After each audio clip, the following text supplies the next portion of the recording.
മാലിന്യ പ്രശ്നത്തിൽ നടപടികൾ കൂടുതൽ കർക്കശമാക്കി സർക്കാർ. തിരുവനന്തപുരത്ത് മാലിന്യം പൊതുസ്ഥലത്ത് തള്ളുമ്പോൾ പിടികൂടിയവർക്കെതിരെ മാതൃകാപരമായ ശിക്ഷ നടപ്പാക്കുമെന്ന് മന്ത്രി എം.ബി. രാജേഷ് അറിയിച്ചു. വാഹനങ്ങളുടെ രജിസ്ട്രേഷൻ റദ്ദാക്കാൻ ആർടിഒയ്ക്ക് കത്ത് നൽകാനും സർക്കാർ തീരുമാനിച്ചു.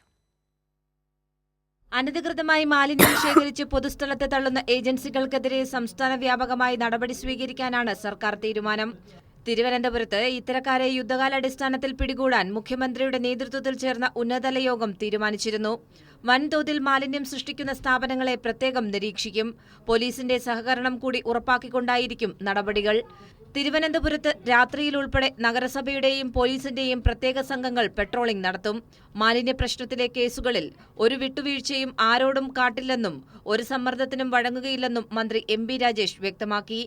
തിരുവനന്തപുരത്ത് വനിതാ ഹെൽത്ത് സ്ക്വാഡ് ആമേഴഞ്ചാൻ തോട്ടിൽ മാലിന്യം നിക്ഷേപിക്കാൻ ശ്രമിച്ച 9 വാഹനങ്ങൾ പിടികൂടി. കേരള മുനിസിപ്പാലിറ്റി നിയമം, കേരള പഞ്ചായത്തി രാജ് നിയമം, ജലസംരക്ഷണ നിയമം എന്നിവ അനുസരിച്ചുള്ള നടപടികൾക്കായി പോലീസിന് പരാതി നൽകാൻ നഗരസഭയ്ക്ക് മന്ത്രി നിർദ്ദേശം നൽകി.